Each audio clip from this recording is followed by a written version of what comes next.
Nou leer jy iets uit, ja, ek hoop jou seatbelt is vas, want jy moes nou al uit jou stoel uitgeval het. Dit was alles deel van hierdie skrifgeleerders en fariseërs se onbybelse godsdienstige dogmatiek. Hulle het in 'n tipe van 'n ou kultiese godsdiens geglo. Want soos ek sê weer, hulle die glo dat daar 'n opstanding van die dode is nie, dis hoekom hulle ook gesê, Yahshua het uit die dood uit opgestaan nie. Baie agnosties in hulle sienswyse, amper ateïsties, né? Maar hulle het die sinagoges bedien. Met wat het hulle die sinagoges bedien? Met sulke tipe dogmatiek, soos van, hulle glo nie in die opstanding van Yahshua nie. Hulle glo nie in die Heilige Gees of die Ruach HaKodesh nie. Hulle glo nie aan die werkinge van engele nie. Hulle glo nie aan demoniese geeste nie. Klink dit nie vir so 'n bietjie New Age nie? Klink dit nie vir so 'n bietjie soos die hedendaagse algemene godsdiens sienswyses nie? Geheel en al ateïsties. Wanneer ons die volgende skrifgedeeltes bestudeer, moet jy elke woord afsonderlik bestudeer om presies te verstaan wat hier gesê word. Onthou ek gesê, daar is nie een skrif wat sê Elia moet eers kom voordat die wederkoms kan plaasvind. So moenie agterna kom en my stellings wat ek gemaak het uitmekaar uit kom trek en sê, maar hier's nou skrifte wat die goed verklaar het. Dit sê, die vraag was van die disippels in vers 10.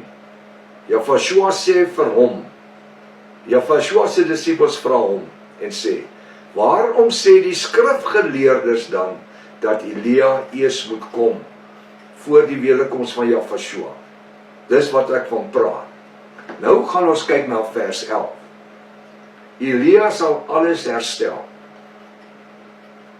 Nou antwoord Yahshua. Hy sê, Yahshua antwoord en sê vir sy disippels, dit is waar, Elia kom eers. Hy sê nie voor die wederkoms nie. Elia kom eers en sal alles herstel.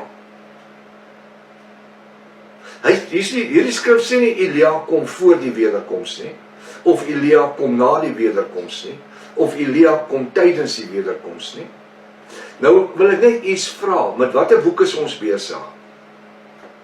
Ons is besig met die boek Henog. Maar ek sien nie in hierdie hele hoofstuk een verwysing na Henog nie. Ek sien Moses en Elia. En Yahshua wat die praatwerk doen, wat sy disippels leer. Nou as Henog opgevaar het in die hemel lewendig, dink jy Yahshua het vergeet van dit? Dink jy Vader Jahwe het van dit vergeet? En toe sommer net vir Moses tussenin gestuur? Of besef u ook by hierdie tyd dat Henog was net 'n gewone mens, 7 geslagte na Adam, wat net gesterf het en hy's nie meer gevind nie. Die Bybel sê, hy's nie meer gevind nie. Hy's oorlede.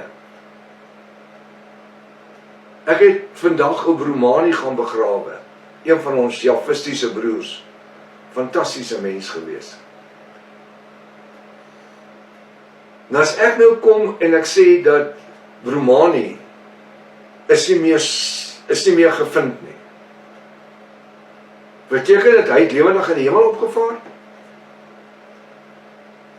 Of beteken dit hy is nie meer waar ons gewoond is hy is nie? By sy huis, by sy kinders, want sy vrou is so in die COVID tyd is, net na die COVID tyd is sy oorlede. Nou, sê Marie, nou vraag net, sê vir my, hoekom praat die Bybel en Yahshua doen die praatwerk hoofsaaklik hierso? Hoekom een keer verwys hy na Henog nie? Nie een keer nie. Hy staan so superheilige gewees. Jy sien, dis omdat die kerk, godsdienst, dogmatiek, wat deur die katolieke geskep was, want alle vrymesselaars kom uit die katolieke sisteem uit. By een wêreld godsdienst sisteem. Want uiteindelik kom die vrymesselaars uit die oorspronklike Egiptiese gedagtes. van die passer en die winkelhaak. Hulle teken. Wat natuurlik wat van uit die Egiptenare oorgespoel het in die Katolieke kerk en later dan in die protestante godsdienste. Ek gaan weer vers 11 lees. Jafashua antwoord en sê vir sy disippels, dit is waar. Elia kom eers en sal alles herstel. As dit wat in vers 11 geskryf staan waar is, sal dit beteken dat ons ook so sommige Oosterse nasies in reïnkarnasie moet glo. Glo ons dat mense word oor en oor gebore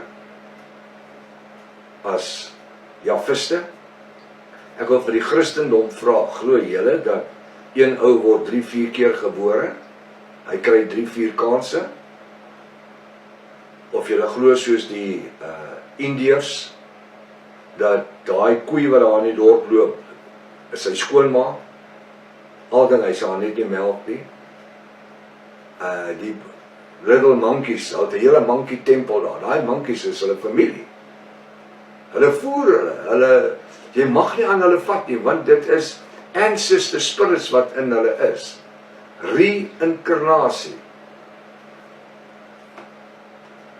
Jy moet eintlik in 'n Bobbejaan stadium wees nog, om sulke snert van reïnkarnasie, van klein apies is my familie. Ja, ek kan dit verstaan, jy is nog in een van jou Bobbejaan stadiums. Nou, die Bybel leer ons nie aangaande reïnkarnasie nie. Dis hoofsaaklik 'n Hindoe geloof. Reïnkarnasie. Oor en oor word jy oorgebore. Ek het jare terug toe ek jong was, het ek altyd 'n grap gemaak en gesê, as daar so 'n ding soos reïnkarnasie word, en ons word weergebore, dan wil ek een van die klein wit poedeltjies wees, wat daai tannie in Helton, ek wil daai ou tannie in Helton se poedeltjie wees. Ek sit op haar skoot en sy streel my en ek eet spesiale kossies en ek gaan doggy paale toe en sy doen my naels al en sy soen vrou Fifi en alles. Ai, en Johannes hy smile net. Kan jy sien hoe stupid is dit? Reïnkarnasie. Nou wanneer ons die skrif gaan hanteer volgende week, dan gaan ons spesifiek kyk na reïnkarnasie.